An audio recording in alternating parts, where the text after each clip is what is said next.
नंदिनी का रिश्ता एक लड़के से फिक्स हुआ था, लेकिन दहेज के कारण उसका रिश्ता टूटने में देरी नहीं लगती।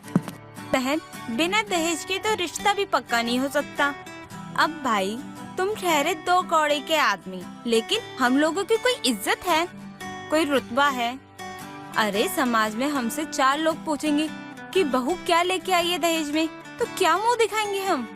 देखिए बहन जी, आपकी बात तो बहुत अच्छे से समझ रही हूँ, लेकिन मैं आपको इतना दहेज कहाँ से दूंगी। आपकी मांग भी थोड़ी बहुत नहीं, बल्कि 4 चक्के की गाड़ी है और 10 लाख रुपए हैं। अब आप खुद ही बताइए ना, हम लोग इतना पैसा कहाँ से लाएंगे। तो ठीक है बहन जी, आपके घर हम रिश्ता बिल्कुल नहीं जोड़ सकते, क्योंकि मेरे बेटे की तो सरकारी नौकरी है और आपकी बेटी कुछ करती धरती भी नहीं है। वैसे भी मेरे बेटे के लिए लड़कियों की कमी थोड़ी है। ये तो पंडित जी ने बताया था हमें रिश्ता कि लड़की सुंदर है, गुणी है, इस वजह से हम आ गए। लेकिन आप है अपने पैरों पे खुद ही कुल्हाड़ी मार रही है। चलो रहने दो, छोड़ो।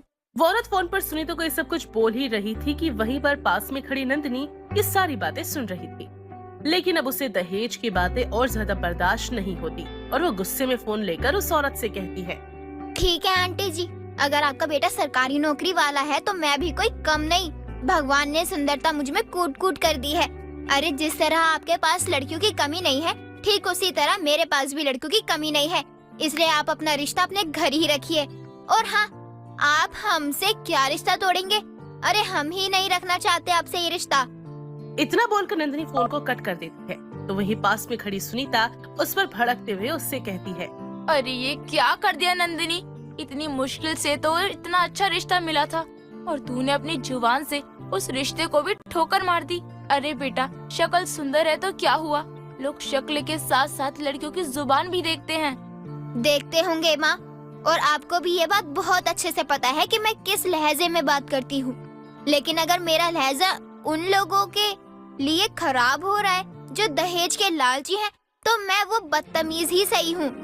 लेकिन मेरी बच्ची, तेरी शादी की उम्र हो रही है, अगर तू ऐसे ही जिद करती रहेगी ना तो तेरी शादी कैसे होगी बेटा। तो इसका मतलब यही है ना कि आप मेरी शादी के लिए कुछ भी करने को तैयार हो। देखिए, मैं उस घर में कभी नहीं जाऊंगी जो दहेज के लालची हो। अरे आज वो आपसे 4 चक्के की गाड़ी मांग रहे हैं, 10 लाख रुपए मांग रहे हैं, तो क्या पता कल को वो आपसे और कुछ भी मांग ले, तब कहाँ से लेकर आएंगे। माँ, इन दहेज के लालची से शादी करने से अच्छा है कि मैं कुंवारी ही रह लूं। इतना बोलकर नंदिनी वहाँ से चली जाती है। लेकिन सुनीता को अपनी बेटी की चिंता सता रही थी, क्योंकि नंदिनी की उम्र बढ़ती जा रही थी और सुनीता बढ़ती उम्र के साथ बीमार भी रहने लगी थी। सब कुछ देखकर वो काफी ज्यादा परेशान हो जाती है। अब शाम को सुनीता अपने हाथ में पूजा का थाल लिए मंदिर जाती है, आरती करती है। अरे अरे, क्या बात है सुनीता बहन, क्या हो गया, क्या दिक्कत है आपको? अरे काफी देर से आपको परेशान देख रहा हूँ और अब आप तो मंदिर में आरती किए जा रही हो। अरे भगवान को धरती पे लाकर मानोगी क्या?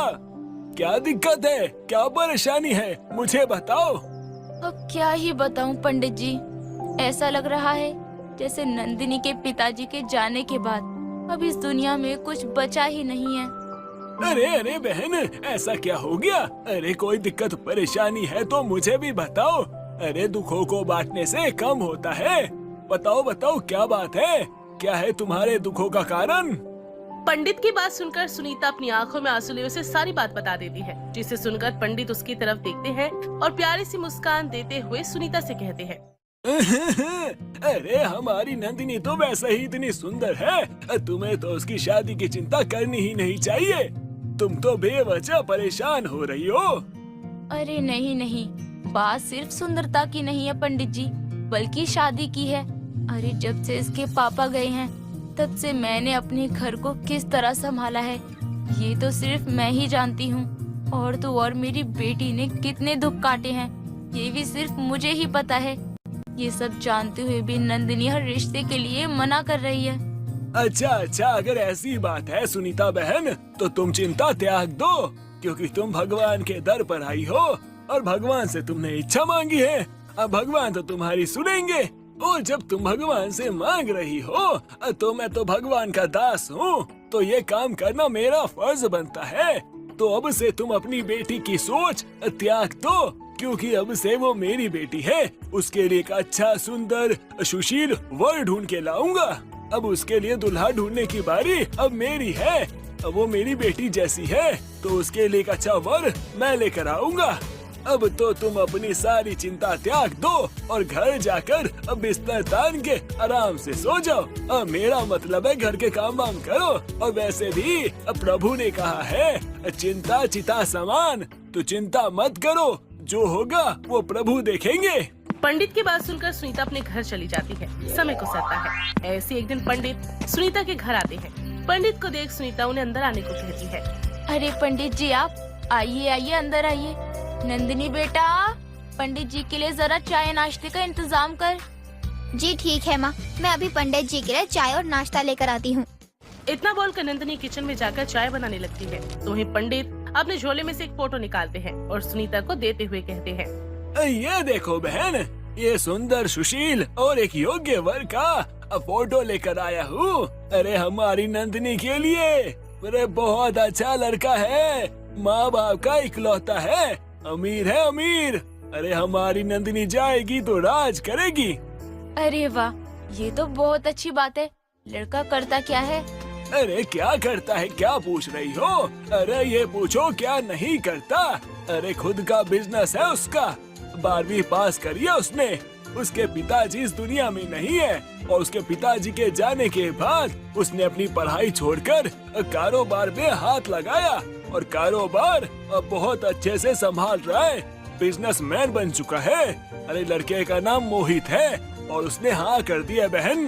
पंडित ये सब कुछ बोल ही रहे थे कि तभी हाथ में चाय लिए नंदिनी आती है और चाय को टेबल पर रखते हुए कहती है, माफ करना पंडित जी, लेकिन अमीर घर के रिश्ते आते तो हैं, लेकिन उनकी मांग इतनी होती है कि हम उनकी मांग पूरी नहीं कर सकते हैं। और जिस तरह का आप रिश्ता लेकर आए हैं, उससे तो साफ जाहिर होता है कि ये लोग दहेज कुछ ज्यादा ही मांगेंगे। नंदिनी, तू चुप नहीं हो सकती क्या? जब देखो तब बीच में बोल देती है। अरे मैंने तुझे बड़ों के बीच में बोलना सिखाया है क्या? माना कि इस घर के फैसलों में तेरी रजामंदी जरूरी है, लेकिन इसका मतलब ये तो नहीं है ना बेटा कि तू इस घर के हर फैसले में टांग अड़ाएगी। अरे अरे सुनीता बहन, बच्ची को बोलने तो। अरे बिल्कुल सही बात बोली है उसने। अरे उसके जीवन का सवाल है और आप अपनी बेटी दे रही हो तो आपको सोच समझ के शादी करवानी चाहिए। और वैसे भी अरे कपड़ा लेने से पहले 100 बार आदमी सोचता है, बेटी देने समय ध्यान नहीं देता। और हमारी नंदिनी बिटिया को तो अब वहाँ रहना है तो थोड़ा पता लगा भी लेंगे तो अच्छा ही है ना। और वैसे भी बिटिया तुझको बताऊं तो लड़का बहुत अच्छा है, अमीर है, भला है और दहेज के नाम पे जबरनी नहीं चाहिए उसे। तू चिंता मत कर, तेरे बाप समान हूँ। एक अच्छा लड़का ढूंढ के लाया हूँ तेरे लिए। एक बार तू फोटो तो देख, अगर तुझे पसंद आए तो बात आगे करूँ। पंडित मोहित की फोटो नंदिनी के हाथ में दे देते हैं। नंदिनी को भी मोहित की फोटो पसंद आती है और इस तरह अगले दिन मोहित अपनी माँ कुंती और नेहा के साथ यानी कि अपनी बहन के साथ नंदिनी को देखने आता है। नंदिनी अपने हाथ में चाय का ट्रे लेकर पर्पल साड़ी पहने, माथे पर एक काली बिंदी लगाए तैयार होती है और आती है। अरे भाई, हमें तो हमारी होने वाली बहू बहुत पसंद है। हमारी तरफ से तो ये रिश्ता पक्का समझिए और आप भी बता दीजिए आखिर आपकी क्या ख्वाहिश है। बहन जी, आपकी तरफ से रिश्ता पक्का है तो हमारी तरफ से भी रिश्ता पक्का ही समझो। वो बात तो ठीक है आंटी जी आपकी, लेकिन भैया और भाभी को अकेले में बात तो करने दीजिए। वैसे भी आजकल का जमाना है कि अगर दो इंसान की शादी हो रही है तो उन दोनों की बात हो जानी चाहिए शादी से पहले। इससे उनकी अंडरस्टैंडिंग बढ़ जाती है। नेहा बात तो बिल्कुल सही कह रही है। सुनीता बहन, नंदिनी बेटा, तुम्हें मेरे बेटे मोहित से कुछ पूछना है तो तुम पूछ सकती हो, कोई दिक्कत नहीं है हमें। अब मैं क्या बात करूं आंटी जी, जो माँ को पसंद है वो मुझे भी पसंद है। हाँ माँ, ये बिल्कुल सही कह रही है। आपको जो सही लगे वो करना। चलो भाई, अब तो रिश्ता पक्का ही है। अच्छा बहन जी, हम चलते हैं। बहुत जल्द शादी की डेट फिक्स करके सीधा आपके घर बारात लेकर आएंगे। लेकिन बहन जी, आप लोगों ने तो दहेज की कोई बात ही नहीं की थी। सुनीता बहन जी, हमें दहेज में 1 रुपया नहीं चाहिए। अरे आप अपनी लड़की को 2 जोड़े कपड़ों में ही विदा कर देना, हम आपकी बेटी को स्वीकार कर लेंगे। हमें तो अपने घर के लिए एक सुंदर और संस्कारी बेटी चाहिए थी, जो कि हमें मिल गई है। इतना बोलकर कुंती वहाँ से चली जाती है। दरअसल कुंती का परिवार खुले विचारों वाला था। उन्हें दहेज के नाम पर 1 रुपया नहीं चाहिए था, सिवाय सुंदरता के, क्योंकि उनके घर में हर इंसान की पर्सनालिटी काफी अच्छी थी और वैसे ही सुंदर नंदिनी थी, जिसे देखकर कुंती और मोहित उसे तुरंत पसंद कर लेते हैं और शादी की डेट फिक्स कर देते हैं। समय गुजरता है। गुजरते समय के साथ जल्दी ही नंदिनी और मोहित की शादी हो जाती है। शादी के अगले दिन नंदिनी का मुंह दिखाई की रस्म की जाती है और उस मुंह दिखाई में सभी लोग नंदिनी की सुंदरता की बहुत तारीफ करते हैं। मानना पड़ेगा कुंती, तेरी पसंद को। अरे तू बहू नहीं बल्कि कोहिनूर का हीरा लेकर आई है। देख तो कितनी सुंदर लग रही है तेरी बहू। अरे इसके चेहरे पर तो मेकअप भी कोई असर नहीं करने वाला। अरे सही कह रही हो बहन तुम। कुंती बहन की ना बहू लाखों में एक है। अरे अपनी बहू और अपनी बहू की सुंदरता दोनों को संभाल के रखना। अरे भाई मोहित को तो जन्नत की परी मिल गई है। औरतों की बातें सुनकर सभी लोग हंसने लगते हैं। समय गुजरता है। गुजरते समय के साथ अब नंदिनी सब कुछ अच्छे से संभाल रही थी। हर कोई उसे बेहद प्यार करता, सिवाय उसकी ननद नेहा के। और ऐसे ही एक दिन, भाभी मुझे बहुत लेट हो रहा है, आपने अब तक नाश्ता नहीं बनाया सुबह का। ननन जी आप गुस्सा मत कीजिए, आप मुझे 10 मिनट का समय दीजिए, मैं आपका सुबह का ब्रेकफास्ट अभी तैयार कर देती हूँ। सब जानती हूँ मैं भाभी, आपकी सुंदरता कम ना हो जाए इसलिए आपको पसंद नहीं है ना किचन में जाना। आप तो बस यही सोच रहे होगे कि नौकर घर का खाना बना दे, पर ऐसा होने वाला नहीं है भाभी। इस घर में सिर्फ आराम फरमाने के लिए नहीं लाया आपको सारा काम करना पड़ेगा घर का, इसलिए लाए हैं।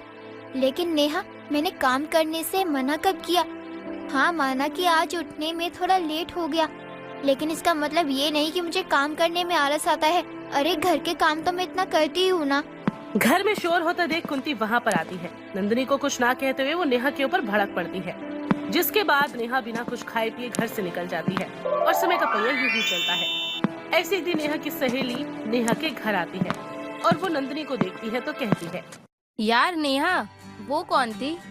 क्यों, तुझे क्या करना है? अरे नहीं यार, मुझे थोड़ी ना कुछ करना है। मैं तो बस उसकी ना ब्यूटी देख रही थी। उसका फेस कितना ग्लो कर रहा है ना। और हमें देख लो, कितना भी मेकअप कर लो, लेकिन चेहरे पे तो ग्लो आता ही नहीं है। लेकिन उस लड़की के चेहरे पे ना बहुत ज्यादा ग्लो था। वो मेरे घर की नौकरानी है। नेहा ये बात बोली रही थी कि तभी वहाँ पर कुंती आ जाती है और नेहा की बात को काटते हुए कहती है, क्या बात है सीमा बेटा, बहुत दिन बाद दिखाई दी है। अरे कहाँ चली गई थी? भैया की शादी में भी नहीं आई तुम। माफ कीजिएगा आंटी जी, वो ना मैं किसी काम से ना गांव चली गई थी, जिस वजह से ना मैं भैया की शादी में नहीं आ पाई। अच्छा वैसे अब मुझे मिलवा दो ना भाभी से, आखिरकार कहाँ है मेरी भाभी? बेटा अभी जिसकी झलक तूने देखी थी ना, वो तेरी भाभी है। लेकिन नेहा ने ये कहा था कि वो इस घर की नौकरानी है। अरे बेटा वो नौकरानी नहीं है बल्कि बहू है इस घर की। नेहा की तो आदत है दूसरों की सुंदरता से जलने की। नेहा, ये जो मैं सुन रही हूँ और ये जो आंटी बोल रही हैं, क्या ये सच है? पता नहीं, लेकिन मुझे भाभी की सुंदरता देखकर तो बहुत जलन होती है, क्योंकि पहले तो ये सबसे सुंदर घर में मैं थी, लेकिन जब से भाभी आई है मेरी तो कोई वैल्यू नहीं रह गई घर में। अब हर कोई घर में भाभी की सुंदरता की तारीफ करता रहता है, जैसे कि मैं इस घर में अब रही ही नहीं। मैं घर के लिए कुछ भी कर लूं, पर जब देखो भाभी की सुंदरता की तारीफ होती रहती है घर में। अब पहले जैसे कोई भी मुझसे प्यार नहीं करता, ये सब भाभी की वजह से है। इस भाभी की वजह से मेरी वैल्यू कम हो गई घर में, मैं उसे इज्जत कैसे दे दूं? नेहा की ये बात दूर खड़ी नंदिनी सुन लेती है और उसके पास आती है और प्यार से उसके सर पर हाथ फेरते हुए कहती है, मेरी प्यारी ननन जी, भले ही भगवान ने मुझे सुंदर बनाया है, लेकिन काबिलियत आप में भी बहुत है और हम लोग आपसे बेहद प्यार करते हैं। आपको लगता है ना कि हम आपसे प्यार नहीं करते, लेकिन ऐसा कुछ भी नहीं है। नेहा अपनी भाभी से नफरत करती थी, यहाँ तक कि नेहा ने कई बार अपनी भाभी को दूसरों के सामने नीचे दिखाने की भी कोशिश की। उसके बाद भी नेहा के प्रति नंदिनी हमेशा प्यार से ही पेश आती रही। अब नेहा को अपने लिए बहुत पछतावा होता है और अपनी भाभी से माफी मांगती है। इसके बाद नंदिनी नेहा को माफ कर देती है और इस तरह सभी लोग साथ में खुशी खुशी रहने लगते हैं।